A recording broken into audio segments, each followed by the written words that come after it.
There are two types of content for Star Trek, alpha continuity and then beta. Alpha continuity is what has been set down by the numerous on-screen incarnations of the show and specific extra media, while beta content covers a wide variety of other forms and usually adopts a more flexible approach to what is canon. In most of my work I approach primary canon first, then go to beta content to fill in the gaps, as it were, so long as it doesn't conflict with primary source material. The Orions of Star Trek are a race that falls into this division between alpha and beta lore, so as set up by my own rules, I am going to prioritise the species as depicted in the shows, with some beta that supports rather than conflicts with their depiction. With that lengthy disclaimer out of the way, let's look at the Orion women. Let's look at the culture of the Orion people. Also, this video won't focus on the syndicate, that'll deserve its own addendum. The Orion are a humanoid species from around the Orion systems, hence the name. In their own tongue they are called the Orion or the Kalari. Physically they are a diverse species of human proportions, though like the Vulcans and Romulans they possess copper-based blood, but unlike those two species they have a green skin hue. This tint varies from deep greens to very pale, almost grey-green. Grey Orions were uncommon among the species and usually the result of genetic defects that rendered them runts of the species. They have bred with other races before, leading to a subsect of Orions called the Mooney. About 3% of the total population are blends of other species. These generally have differing skin tones, but unlike the Grey Orions, there was no prejudice levelled against them. They have darker hair colours ranging from deep green to black to auburn, but a not uncommon trait is to shave their heads entirely. The species tend to be generally well muscled, especially noticeable in the males of the species who generally have rather powerful frames, even with excess body fat. The women of the species are similarly defined but generally faster and lither. They have little regard for modesty, often display their bodies, drawing attention to their strength or sexuality. Adornments such as shawls, jewellery and piercings are frequent to again emphasise toughness or beauty. Their minds are generally difficult to read for telepaths as their thought patterns usually aren't coherent when compared to galactic standards. Another notable trait of the species is their natural production of pheromones that causes a variety of emotional reactions. Female pheromones are stronger, with even some extreme examples among them. A calm Orion generally produces a relaxing effect on those around him or her. Extended exposure to female pheromones could increase the adrenaline in males of even other species, leading to increased aggression coupled with an infatuation effect. Hi. The pheromones changed with their mood, making a contagious effect of emotions, and many were not above exploiting this genetic perk. Their homeworld is Orion, or Vondem as it's also known. It has a vast ocean mass and a garden world climate with numerous cities such as Kinarvan, which itself sits on a suspended island over the expansive seas, though this is only one of their home planets, it seems. They have spread across numerous colony worlds, and even Orion may not be their place of origin. Several planets in the Rigel systems and the Orionis systems have large enough populations of Orions to be considered homeworlds themselves. This potentially ties into their history. Orions are rumoured to have been a slave race for the majority of their history since pre-warp times. This would help explain the difficulty in identifying their true planet of origin, being spread out by their oppression. The further support for this is the presence of ancient advanced knowledge beyond that of the Orion's capabilities at the time on their inhabited worlds, as well as cave drawings depicting Orions being taken into ships that were found on Rigel 8. This history is mostly lost, but some records date back as far as 15,900 BC. What is known is that they were already spread out across numerous systems in the Orion sector before first contact with humanity. It is suspected that the Orions drove off their captors and began to involve in mimicry of their society, leading to the prevalence of slavery in their culture. By 2152, private companies had already begun trading with the Orion-owned businesses such as the Earth Cargo Services. In later times, the Orion Free Traders were a union of businesses based from Orion, and they traded with Federation planet worlds such as Vulcan, suggesting they must be legitimate in operation, unlike the infamous syndicate. There's also a prevalence of learning and academic institutes across Orion-controlled worlds, and several universities, such as the Orion Institute of Cosmology, which was considered prestigious. Many Orion-occupied worlds became hubs of trade, such as Verix 3, where legitimate and illegitimate offerings were available. The Orions even had a presence on Kronos in 2257, the Klingon homeworld, as the species has always maintained good relations with their Klingon neighbours.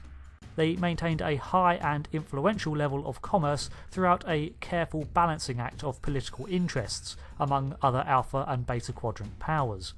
Orions tended to try to remain neutral, so they could play and gain influence with as many sides as possible, similar to the Ferengi. However, they did take an active role in shaping the powers to maintain their neutral state, such as attempting to sabotage the Babel Conference in 2268. These operations were conducted by both criminal factions and legitimate governments within the Orion hierarchy. If a government-sanctioned mission was failed, however, the operatives were expected to kill themselves to prevent responsibility being traced back. Not much is known about the governmental structure of the Orions, but it is suggested that the most powerful families dictate the law for the majority of Orions. This would explain the high level of influence the criminal organisation the Orion Syndicate has in their society, as they adopted a similar power structure. This produced a caste system where achievements led to influence. Although family ties were important to an Orion, they didn't let it define them in any sort of legacy way. Most didn't even use their family names in public. A great focus was about bringing personal benefit and individual accomplishments, but then sharing those accomplishments with the family. The more successful a family, the more opportunities opened up for the individual, and the more resources, such as marriage opportunities, trade and power. A family was headed by both a matriarch and a patriarch who named their own successors, not necessarily from their direct bloodline. Orions often proved loyal to their leaders if they were deserving, to the death if necessary. Revenge was a great motivator for the species because of this. They actively enjoyed duplicity and deception, alongside puzzles and problems. Solving things and investigative behaviour made them perfect for subterfuge, business, and crime. The Orion people tended to flock together and stick to their own space. They termed unexplored space as the Outer Dark. This is because they had a high appreciation for comfort and opulence. They often indulged, even during business, on fine wines, food, entertainment, gifts, and so on, usually used as a shrewd tactic to soften up a mark, but nonetheless enjoyed. This also meant that journeying between colonies was almost a nomadic caravan affair, as they brought their comforts with them. There was the Orion Space Navy, which served as a colonial military fleet, but the role of the Syndicate largely supplanted this in practice, however.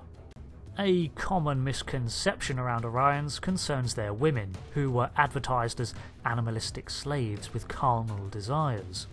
In fact, males were subservient to females in their culture, and this misconception was based on other species' own cultural assumptions and the further exploitation of this idea on the Orions' behalf. They used this to gain influence in other species frequently. For example, a woman would voluntarily enter slavery to get sold off to a wealthy individual, then apply their seduction to gain power. In fact, there were entire schools of education directed at creating the stereotype of the Orion slave girl, who were taught not just sexual arts, but how to entertain, listen, and provide comfort. It should be noted that many males, too, were trained in the same way for the same duties. They were extensively taught artwork, music, and theatrics, and then trained in martial combat, but most of all, to manipulate. These tactics served them well for a long time, but relied on their machinations not being discovered, so the practice would eventually diminish with time as powers got wise to the ploy, as well as the increasing illegality of slavery being enforced by expanding powers such as the Federation. Basically, the species were very open about sexuality and often acted on their natural desires. Though true, they tended to spread and exaggerate the myth on purpose to create opportunities. The practice of slavery itself has been tied to their culture forever, it seems. Most Orion slaves were actually willing and treated with respect, being termed contractors rather than slaves in their native tongue. Slavers and slave owners treated them with respect but still demanded servitude.